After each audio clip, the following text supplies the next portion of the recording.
नमस्कार। आप सभी का एक बार फिर से स्वागत है हमारे YouTube चैनल इको लर्नर्स पे।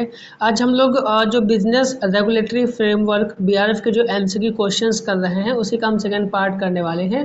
वैसे जो फर्स्ट पार्ट है उसका वीडियो ऑलरेडी चैनल पे अपलोड है, आप वो फर्स्ट पार्ट देख सकते हैं। अगर आप चैनल पे पहली बार हैं या नए हैं तो चैनल को सब्सक्राइब और वीडियो को लाइक करना मत भूलिएगा। 50 क्वेश्चंस तक हम लोगों ने इस वीडियो में कवर किया है और नेक्स्ट 51 नंबर से हम लोग यहाँ स्टार्ट कर रहे हैं। फर्स्ट क्वेश्चन है an arrangement by way of wagers means जुए के रूप में जो किया गया समझौता है वो कैसा होता है? वैलिड होता है, वैड शून्य होता है, इलीगल होता है या विलोपनीय वैडेबल होता है। तो देखिए जो an agreement by way of wager है, जो जुए के रूप में किया गया समझौता है वो कैसा होता है? वो वैड या शून्य कॉन्ट्रैक्ट होता है। कैसा? शून्य कॉन्ट्रैक्ट होता है। नेक्स्ट क्वेश्चन है which of the following is a contingent contract means कौन सा क्या है? कंटिजेंट कॉन्ट्रैक्ट है, आकस्मिक अनुबंध है। इंश्योरेंस कॉन्ट्रैक्ट है, सेल कॉन्ट्रैक्ट है, बेलमेंट है या पार्टनरशिप है। तो क्या पार्टनरशिप और बेलमेंट ये दोनों ऑप्शन तो नहीं हो सकते कि कॉन्ट्रैक्ट के दो ऑप्शन है, एक insurance contract and another is a sale contract. तो जब हम बात करेंगे इस कंटिजेंट कॉन्ट्रैक्ट की तो जो आपका इंश्योरेंस है, कौन सा? आपका जो इंश्योरेंस है वो इंश्योरेंस कहलाता है आपका कौन सा? Contingent contract. तो कौन सा ऑप्शन सही होगा? Option number A, insurance contract. कौन सा? इंश्योरेंस कॉन्ट्रैक्ट इसके लिए सही ऑप्शन होगा। ठीक है, क्योंकि ये जो कंटिजेंट कॉन्ट्रैक्ट होता है एक्चुअली होता क्या है, ये एक लीगली बाइंडिंग एग्रीमेंट होता है। ये क्या होता है? कंटिजेंट का एक लीगली बाइंडिंग कॉन्ट्रैक्ट है। क्या है? लीगली बाइंडिंग कॉन्ट्रैक्ट है, एग्रीमेंट है, where the performance of obligations depends upon the occurrence and non occurrence of a specific future uncertain event. ये डिपेंड करता है किसके ऊपर? अकोरेंस मीन्स कोई घटना फ्यूचर में होगी या नहीं होगी, उसके ऊपर डिपेंड है। इसलिए कौन सा कॉन्ट्रैक्ट होगा? ये इंश्योरेंस कॉन्ट्रैक्ट होगा। ठीक है, नेक्स्ट क्वेश्चन कौन सा है? नेक्स्ट क्वेश्चन है कि performance of a contract by a third person results means तीसरे व्यक्ति के द्वारा अनुबंध का जो निष्पादन परिणाम स्वरूप होता है। ब्रेक होगा, उल्लंघन होगा, डिस्चार्ज होगा, वैड एग्रीमेंट होगा या फिर वो रिवोकेशन होगा। तो performance of a contract by a third person results in है। तो जो तीसरे व्यक्ति द्वारा अनुबंध का जो निष्पादन परिणाम स्वरूप होता है वो क्या होता है? वो डिस्चार्ज होता है। क्या होता है? वो समाप्ति होती है। क्या होती है? समाप्ति। Next, when both parties are under mistake of facts, जब दोनों पार्टीज कैसे? मिस्टेक ऑफ फैक्ट्स हो दोनों पार्टीज के बीच में, है ना। द एग्रीमेंट इज, तो एग्रीमेंट कैसा होगा? जब दोनों पक्ष तथ्य की भूल में हो, मीन्स दोनों पक्षों को जो भी चीजें बताई गई हो वो मिस्टेकन फैक्ट्स हो, है ना, तो समझौता कैसा होगा? वैलिड होगा, वैडेबल होगा, वैड होगा या इलीगल होगा। तो देखिए फिर से, जब मिस्टेकन या मिस्टेक ऑफ फैक्ट होगी तो कॉन्ट्रैक्ट कैसा कॉन्ट्रैक्ट होता है? वो कॉन्ट्रैक्ट आपका शून्य कॉन्ट्रैक्ट होगा, वो आपका वैड कॉन्ट्रैक्ट होगा। नेक्स्ट क्वेश्चन की a contract to do an impossible act is means असंभव काम करने का कोई कॉन्ट्रैक्ट है, वो कैसा कॉन्ट्रैक्ट होगा? मीन्स दो लोगों ने कॉन्ट्रैक्ट कर लिया कोई ऐसा काम जो कि पॉसिबल नहीं है, तो कॉन्ट्रैक्ट कैसा होगा? वैलिड होगा, वैड होगा, वर्डेबल होगा या इनफोर्सेबल होगा। तो इम्पॉसिबल काम है, जो पॉसिबल ही नहीं है, तो कॉन्ट्रैक्ट भी कैसा होगा? वो कॉन्ट्रैक्ट अपने आप में क्या हो जाएगा? वो शून्य कॉन्ट्रैक्ट होगा, वैड कॉन्ट्रैक्ट होगा। नेक्स्ट है doctrine of frustration relates to, जो निराशा का सिद्धांत है ये किससे संबंधित है? ये ऑफर से है, एक्सेप्टेंस से है, सुपरविनिंग इम्पॉसिबिलिटी से है या गारंटी के साथ है? देखिए निराशा, डॉक्ट्रिन ऑफ फ्रस्ट्रेशन, तो ना तो ये ऑफर से है, ना तो स्वीकृति से है, ना तो गारंटी से, किससे है? ये है सुपरविनिंग इम्पॉसिबिलिटी, पश्चात असंभवता से संबंधित है। किससे? सुपरवेनिंग इम्पॉसिबिलिटी से संबंधित है। नेक्स्ट है which of the following is not a mode of discharge of contract, means कौन सा तरीका अनुबंध समाप्ति का नहीं है। क्वेश्चन ने क्या पूछा है, which is not a mode, means कौन सा तरीका नहीं जिससे हम कॉन्ट्रैक्ट खत्म कर सकते हैं। पहला ऑप्शन है परफॉर्मेंस से, म्यूचुअल एग्रीमेंट से, ब्रीच से या कॉन्सिडरेशन। तो देखिए कॉन्सिडरेशन से हम अपना कॉन्ट्रैक्ट खत्म नहीं कर सकते। कॉन्सिडरेशन तो कॉन्ट्रैक्ट करने के पीछे का रीजन है कि why we involve in a contract, है ना। तो नहीं पूछा है तो कौन सा ऑप्शन होगा, प्रतिफल। बाकी ये तीनों ऑप्शन है इनके जरिए जिनसे हम कॉन्ट्रैक्ट खत्म कर सकते हैं। नेक्स्ट क्वेश्चन है कि compensation for breach of contract is called, अनुबंध भंग के लिए दिया गया मुआवजा। अगर हम कॉन्ट्रैक्ट करते हैं, कॉन्ट्रैक्ट बीच में तोड़ देते हैं, तो उसके लिए जो भी कंपेंसेशन देते हैं वो क्या कहलाता है, वो हर्जाना डैमेज कहलाता है, वो रिवार्ड कहलाता है, वो रेमिशन या छूट कहलाती है, या कमीशन कहलाता है। तो बहुत आसान सा क्वेश्चन, बहुत आसान सा आंसर है, वो क्या कहलाएगा, वो हर्जाना या डैमेजेस कहलाएगा। नेक्स्ट है a contract entered into under mistake of Indian laws, है ना। भारतीय कानून की भूल में किया गया अनुबंध होता है, मीन्स कानून की भूल के रूप में अगर कोई अनुबंध किया जाए तो वह कैसा होगा, वो वैड होगा, वैलिड होगा, वैडेबल होगा या इलीगल होगा, है ना। तो भारतीय कानून की भूल में किया गया जो कॉन्ट्रैक्ट है वो मगर कैसा कॉन्ट्रैक्ट होगा, अब की बार वो वैलिड कॉन्ट्रैक्ट होगा। कैसा, वो वैध कॉन्ट्रैक्ट कहलाएगा। ध्यान रखिएगा ये बात क्या, कि Indian under of Indian law कानून की भूल में अगर अनुबंध किया तो वैलिड हो जाएगा।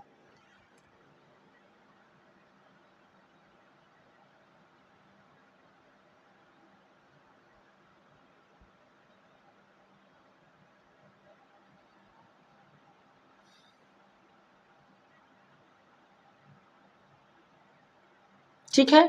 अब इसके लिए अगर हम बात करें तो जो अंडर सेक्शन 21, कौन सा, इंडियन कॉन्ट्रैक्ट एक्ट जो सेक्शन 21 है ना, किसका, इंडियन कॉन्ट्रैक्ट एक्ट 1872 का, वो कहता है कि ऐसा कॉन्ट्रैक्ट एक तो वैलिड होगा, दूसरा अगर ऑप्शन यही पर आता है नॉट वाइडेबल, कैसा, नॉट वर्डेबल। तो नॉट वाइडेबल भी होता है, तो दोनों ऑप्शंस अगर होंगे तो दोनों ऑप्शन सही हो सकते हैं ना। तो ये कॉन्ट्रैक्ट नॉन वाइडेबल होगा because it was caused by a mistake as to any law in force in India and this is based on the legal maxim ignorantia juris, है ना।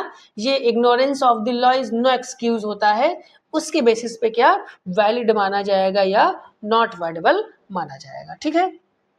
नेक्स्ट क्वेश्चन है हमारा कि which remedy compels a party to perform the contract, कौन सी remedy, कौन सा उपचार जो पक्ष है उनको अनुबंध पूरा करने हेतु बाध्य करता है, इंजेक्शन, स्पेसिफिक परफॉर्मेंस, डैमेजेस या रिसेशन, निरस्तीकरण। तो देखिए बात की गई परफॉर्म द कॉन्ट्रैक्ट, कौन सा कंपेल परफॉर्म, कौन सा जो कंपेल्स है ना पार्टी है, कौन सी रेमेडी ये कंपेल करती है परफॉर्म करने के लिए, तो सिंपल सा हो जाएगा स्पेसिफिक परफॉर्मेंस। कौन सा, स्पेसिफिक परफॉर्मेंस।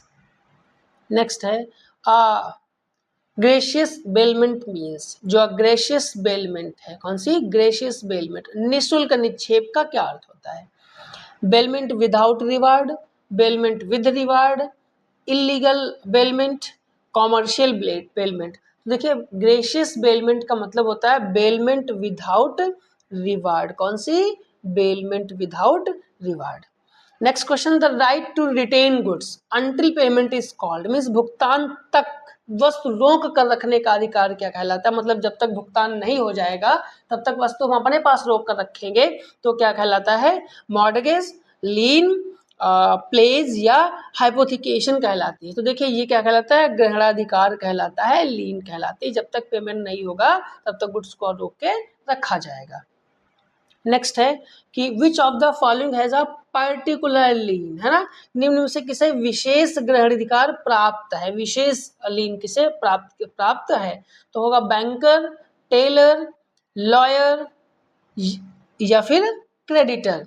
तो देखिए क्या है कि जब तक पेमेंट प्राप्त नहीं होगा तब तक वो वस्तु अपने पास रखी जाएगी, तो बैंकर को है, टेलर को है, लॉयर को है या क्रेडिटर को, तो ना तो क्रेडिटर ना तो लॉयर ना तो बैंकर, वो इसमें से कौन पर्सन होगा? टेलर होगा, जिसके पास सामान तब तक रखी रहेगी जब तक कि उसे पैसा नहीं मिल जाएगा। नेक्स्ट है, अ बैंकर हैज, एक बैंकर को क्या प्राप्त है? पर्टिकुलर लीन, जनरल लीन, नो लीन या लिमिटेड लीन। तो देखिए, एक बैंकर को एक जनरल लीन सामान्य ग्रहणाधिकार प्राप्त होता है, जनरली बैंकर्स को मिलता है। नेक्स्ट है, who can place goods under voidable contract, कौन जो है गुड्स को प्लेस कर सकता है वाइडेबल कॉन्ट्रैक्ट बिफोर रेसिशन, है ना, मतलब विलोपनीय अनुबंध के अंतर्गत वस्तुओं को निरस्तीकरण से पहले कौन गिरवी रख सकता है? एक माइनर पर्सन रख सकता है। देखिए, माइनर पर्सन वैसे कॉन्ट्रैक्ट भी नहीं कर सकता, तो माइनर नहीं होगा। फाइंडर नहीं कर सकता, कौन? पॉजर अंडर वाइडेबल कॉन्ट्रैक्ट, है ना, वाइडेबल कॉन्ट्रैक्ट के अंडर जो इंसान उस गुड्स को पॉज करता है, रखता है, वो ये काम कर सकता है, स्ट्रेंजर बाहरी व्यक्ति भी नहीं कर सकता। नेक्स्ट है, द कंसिडरेशन फॉर गारंटी में बी, गारंटी का प्रतिफल क्या हो सकता है? Benefit to debtor, benefit to surety, benefit to creditor या फिर नन।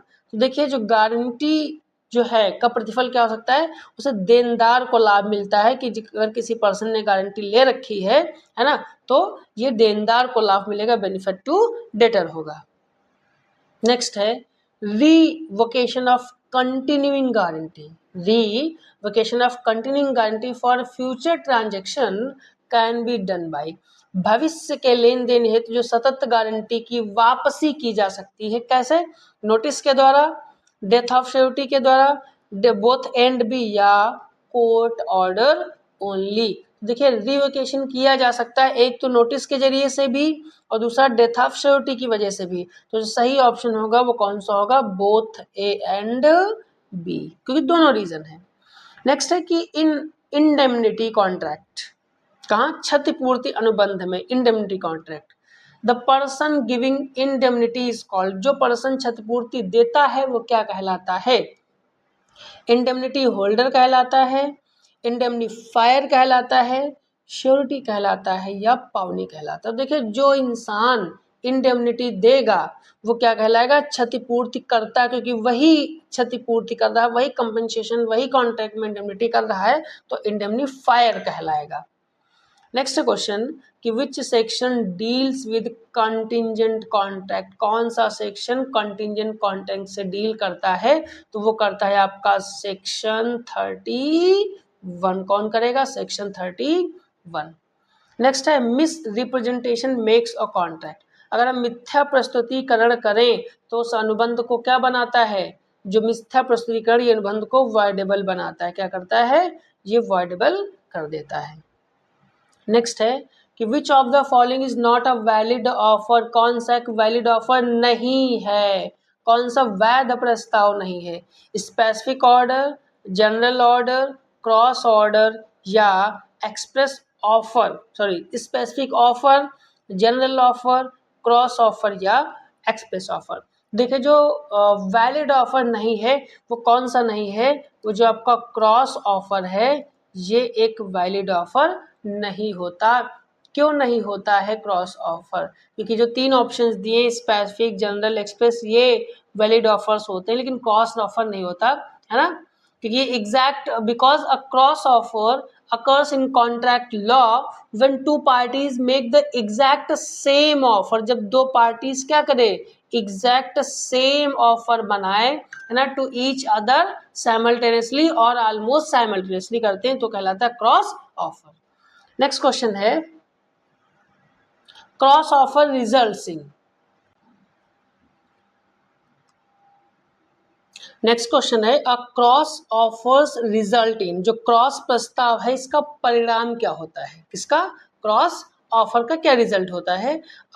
एक्सेप्टेंस होती है, एग्रीमेंट है, नो कॉन्ट्रैक्ट है या वैड कॉन्ट्रैक्ट है ना? कौन सा? एक्सेप्टेंस होगा, एग्रीमेंट होगा या फिर नो कॉन्ट्रैक्ट या वैड कॉन्ट्रैक्ट। देखिए, जो क्रॉस ऑफर्स है इधर नो कॉन्ट्रैक्ट इज फॉर्म्ड, है ना, क्रॉस ऑफर्स में क्या? No contract is formed because cross offers occurs when two parties make identical offers, क्या करती हैं? जब दो पार्टीज क्या करती हैं? आइडेंटिकल ऑफर्स करती to each other simultaneously without knowledge of the other's offer, है ना, then there is no acceptance, तब क्या होती है, यहाँ पर कोई एक्सेप्टेंस नहीं होती, इसलिए इसे नो कॉन्ट्रैक्ट कहा जाता है। ठीक है, नेक्स्ट क्वेश्चन कौन सा है, नेक्स्ट क्वेश्चन है a proposal to the public at large is called, सामान्य जनता को दिया गया प्रस्ताव क्या कहलाता है, specific offer, counter offer, general offer या स्टैंडिंग ऑफर। तो देखिए सामान्य जनता मीन्स जो जनरल पब्लिक है उसको दिया गया ऑफर क्या कहलाएगा, जनरल ऑफर कहलाएगा, क्या कहलाएगा, जनरल ऑफर कहलाएगा। नेक्स्ट है काउंटर ऑफर अमाउंट्स टू, जो प्रति प्रस्ताव है उसका अर्थ क्या होता है, काउंटर ऑफर का मतलब क्या होता है। तो देखिए जो काउंटर ऑफर है, काउंटर ऑफर का मतलब क्या होगा, ये एक्सेप्टेंस होगी, रिजेक्शन ऑफ ओरिजिनल ऑफर होगा, कॉन्ट्रैक्ट होगा या रिवोकेशन होगा। तो देखिए जो काउंटर ऑफर होगा, काउंटर ऑफर का मतलब क्या होगा, रिजेक्शन ऑफ ओरिजिनल ऑफर, तभी क्या दिया जाएगा, उसे काउंटर ऑफर दिया जाएगा। Means counter offer amounts to a rejection of an original offer and the submission of a new, मतलब ओरिजिनल ऑफर को क्या करेगा, रिजेक्ट करके submission of a new offer क्या किया जाएगा, कि न्यू ऑफर का सबमिशन किया जाएगा। नेक्स्ट क्वेश्चन है which of the following is not unlawful consideration, कौन सा अवैध प्रतिफल नहीं है, नॉट अनलॉफुल कंसिडरेशन कहा गया है। फॉरबिडन बाय लॉ, कानून द्वारा निषिद्ध, फॉरबिडन बाय लॉ हो, फ्रॉडुलेंट हो, इमोरल हो, नेचुरल लव एंड अफेक्शन हो। तो देखिए अवैध प्रतिफल नहीं होगा, नॉट अनलॉफुल। देखिए अगर फॉरबिडन बाय लॉ है तो वो होगा, फ्रॉडलेंट भी होगा एंड इमोरल भी होगा। कौन सा, नेचुरल लव एंड अफेक्शन जो है वो अवैध प्रतिफल नहीं होता। नेक्स्ट क्वेश्चन है agreement in restraint of legal proceedings is, विधिक कार्रवाई में बाधा डालने वाला समझौता कैसा होता है, वैलिड होगा, वैड होगा, इलीगल होगा या इनफोर्सेबल होगा। तो वो सिंपल सा बाधा डालने के लिए, रिस्ट्रेंट के लिए क्या कहलाता है, वो वैड हो जाएगा, शून्य हो जाएगा। नेक्स्ट क्वेश्चन है द लाइबिलिटी ऑफ श्योरिटी, जो श्योरिटी है प्रतिभूति जो गारंटी लेता है, इसको एक्सटेंसिव विद, है ना, जो जो जो गारंटर होता है उसका दायित्व किसके समान होता है, क्रेडिटर के समान होगा, प्रिंसिपल डेबिटर के समान होगा, बेली के समान होगा या पॉनर के समान होगा। तो देखिए जो को एग्जिस्टेंस होगा श्योरिटी का वो होता है प्रिंसिपल डेब्टर के जैसे, किसके जैसे, प्रिंसिपल डेब्टर के जैसे। नेक्स्ट है कि which right is available to surety after payment, मतलब भुगतान के बाद जो गारंटर है उसको कौन सा अधिकार प्राप्त होता है, राइट टू सब्रोगेशन का होता है, राइट ऑफ सेल का होगा, राइट ऑफ लीन का होगा या राइट ऑफ रेसिजन का होगा, निरस्तीकरण का अधिकार होता है। देखिए उसको किसका अधिकार होगा, उसको होगा प्रतिस्थापन का अधिकार, मीन्स राइट ऑफ सब्रोगेशन, क्या कौन सा होगा, right of subrogation. Next question है delivery of possession is essential in, जो कब्जे का हस्तांतरण है वो आवश्यक है, जो पॉजेशन है उसकी डिलीवरी इसेंशियल है कब, सेल के सब सेल में, बेलमेंट में, एजेंसी में या लीज में। तो देखिए डिलीवरी ऑफ पॉजेशन इसेंशियल है किसमें, बेलमेंट के केस में, किसके, निक्षेप के केस में। Next question the belly must return goods, जो अभिरक्षक है उसको वस्तुएं लौटानी चाहिए, ऑन डिमांड और एक्सपायरी पे, वेन एवर कन्वीनियंट जब सुविधा हो तब, ओनली आफ्टर नोटिस या नेवर, है ना। तो देखिए इसको वो जो अभिरक्षक है जो बेली है उसको गुड्स रिटर्न करनी चाहिए किस पे, या तो ऑन डिमांड पे और या तो एक्सपायरी पे, किस पे, आइदर ऑन डिमांड और on expiry.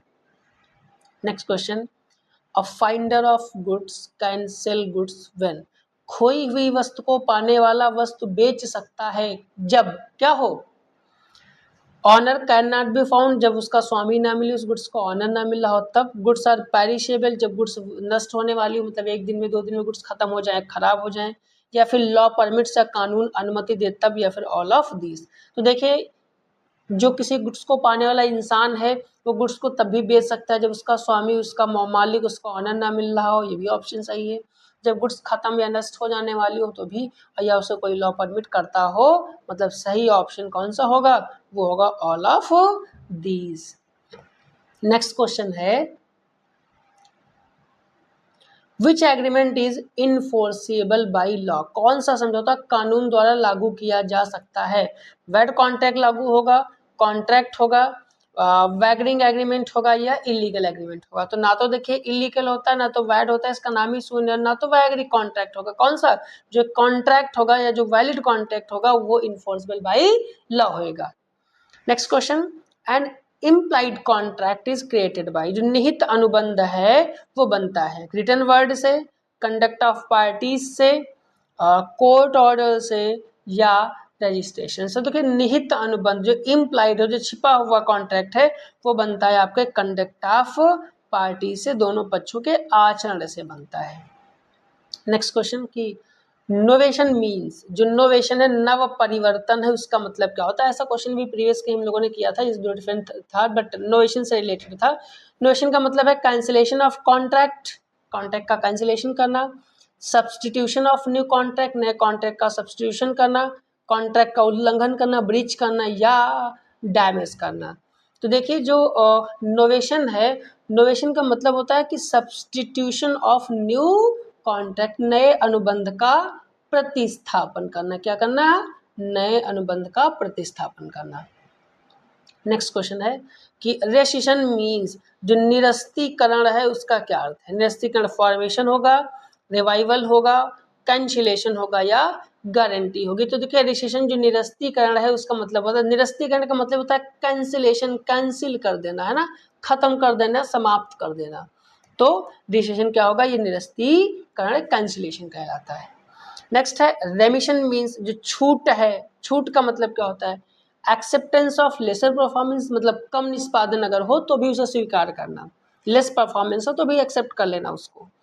And full payment या ब्रेच, उल्लंघन करना या कंपेंसेशन। तो नाम ही है रेमिशन, छूट देना। छूट देने का मतलब क्या है कि when accepted if there is a lesser performance, भले ही लेसर परफॉर्मेंस हो बट उसे फिर भी एक्सेप्ट कर लेना। नेक्स्ट क्वेश्चन है quantum meruit claims arises when, जो क्वांटम मेरिट का जो दावा है वो उत्पन्न होता है कब, जब क्या हो, वर्क पार्टली कंप्लीटेड, जब वर्क आपका आंशिक रूप से पूरा हो, कॉन्ट्रैक्ट फुल्ली कंप्लीटेड, कॉन्ट्रैक्ट पूरी तरीके से कंप्लीट हो, ऑफर रिवोक्ड, प्रस्ताव वापस हो, या एग्रीमेंट वैड अब इनिशियो, प्रारंभ से ही शून्य हो। देखिए जो क्वांटम मेरिट है वो तब पूरी है ना, दावा उत्पन्न तब होता है जब वर्क पार्शली कंप्लीटेड हो। क्या हो, जब आपका वर्क पार्शली कंप्लीट हो तो क्वांटम मेरिट का दावा उत्पन्न हो जाता है।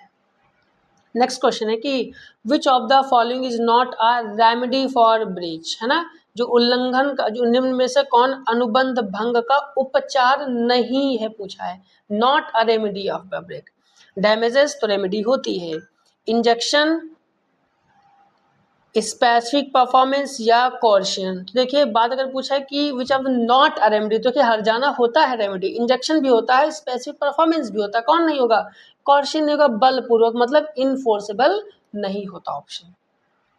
Next question, an agreement opposed to public policy is, लोक नीति के विरुद्ध समझौता अगर हो, मीन्स कोई ऐसा ही ऐसा कॉन्ट्रैक्ट हो जो पब्लिक पॉलिसी के अगेंस्ट हो, तो वो कैसा होगा, वो जाहिर सी बात है कैसा होगा, वो शून्य या वैड कॉन्ट्रैक्ट होगा जो पब्लिक पॉलिसी के खिलाफ हो, उसके अगेंस्ट हो। Next question, question number 90, which contract arises by operation of law, कौन सा अनुबंध विधि के प्रभाव से उत्पन्न होता है, कैसे, विधि के प्रभाव से। एक्सप्रेस कॉन्ट्रैक्ट होगा, क्वासी कॉन्ट्रैक्ट होगा, इम्प्लाइड कॉन्ट्रैक्ट होगा या कंटिजेंट कॉन्ट्रैक्ट होगा। तो ये विधि के प्रभाव से ऑपरेशन बाय लॉ होता है क्वासी कॉन्ट्रैक्ट। कौन सा होगा, वो होगा आपका क्वासी कॉन्ट्रैक्ट, अर्ध अनुबंध। वैसे क्वासी कॉन्ट्रैक्ट के क्वेश्चंस ऑलरेडी 2-3 क्वेश्चंस ऐसे हम लोग कर चुके हैं क्वासी कॉन्ट्रैक्ट के बारे में कि ये क्या होता है, कैसे होता है ना। तो जब हम बात करेंगे ऑपरेशन ऑफ लॉ तो उससे उत्पन्न होता है कौन, क्वासी कॉन्ट्रैक्ट, है ना।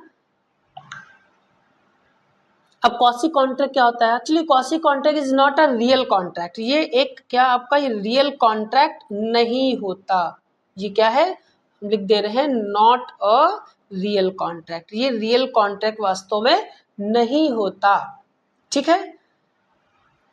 बेस्ड ऑन एग्रीमेंट, ये एग्रीमेंट पे बेस्ड नहीं but rather a legal obligation impose by a court to ensure justice and fairness, court ensure करता है कि जस्टिस और फेयरनेस की वजह से कोई कॉन्ट्रैक्ट क्रिएट होता है तो वो कॉसी कॉन्ट्रैक्ट कहलाता है, ठीक है। तो ऐसा कॉन्ट्रैक्ट कौन सा, कॉसी कॉन्ट्रैक्ट होगा। आई होप कि अभी तक आपको ये कंटेंट अच्छा लगा होगा, तो वीडियो को लाइक और चैनल को सब्सक्राइब करना मत भूलिएगा।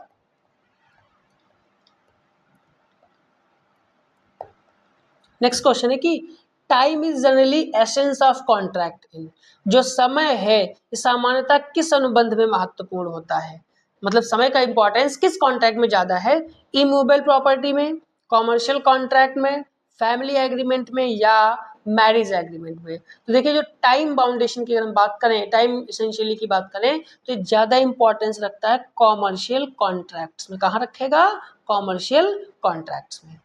नेक्स्ट क्वेश्चन है कि विच एग्रीमेंट इज वैलिड, कौन सा एग्रीमेंट क्या है, वैलिड है, विदाउट कंसिडरेशन, मतलब बिना प्रतिफल के भी वैध है, प्रतिफल के बिना भी वैध है।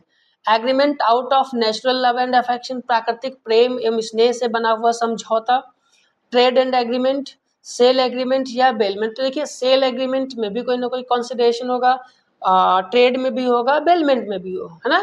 कौन सा, agreement out of natural love and affection जो होगा उसमें कई बार कंसिडरेशन नहीं होता, फिर भी वो वैध होता है।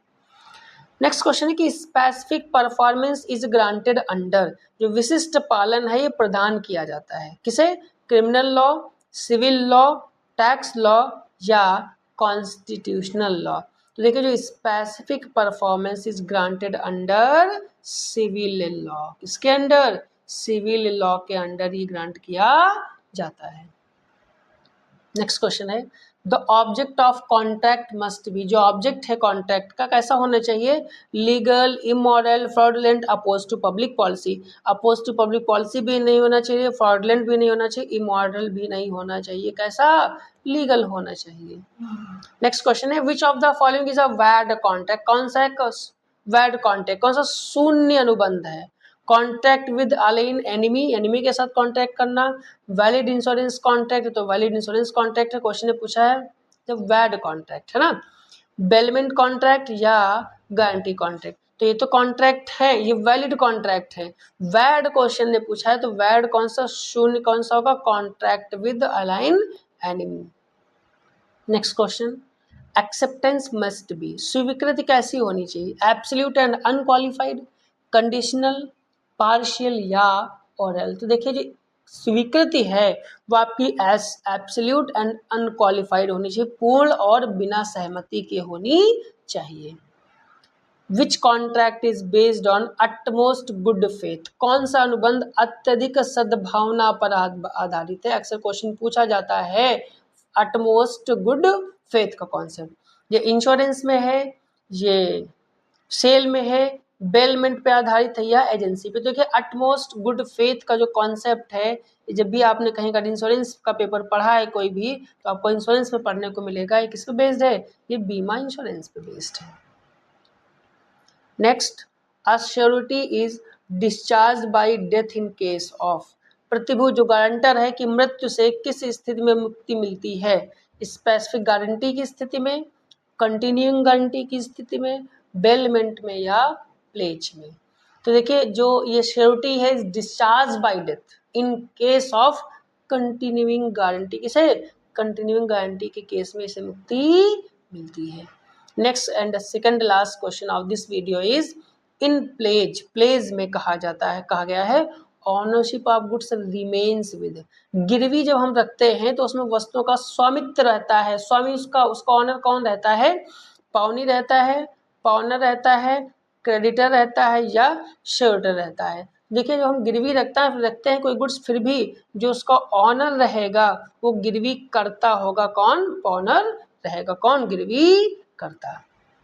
Last question is Indian contract act came into force, Indian contract act कब फोर्स में है, मतलब इंडियन कॉन्ट्रैक्ट एक्ट कब बना, तो हम सबको पता है इंडियन कॉन्ट्रैक्ट एक्ट कब बना, 1872 2। ये सेकेंड पार्ट था इस वीडियो का। हमने 2 वीडियोज़ में ऑलरेडी 100 क्वेश्चंस कवर किए हैं। अगर आपने पहला वीडियो नहीं देखा तो पहला वीडियो आप देख सकते हैं। अगर आपको वीडियो अच्छा लगा हो, कंटेंट अच्छा लगा हो, तो प्लीज़ चैनल को सब्सक्राइब और वीडियो को लाइक करना मत भूलिएगा। Thank you.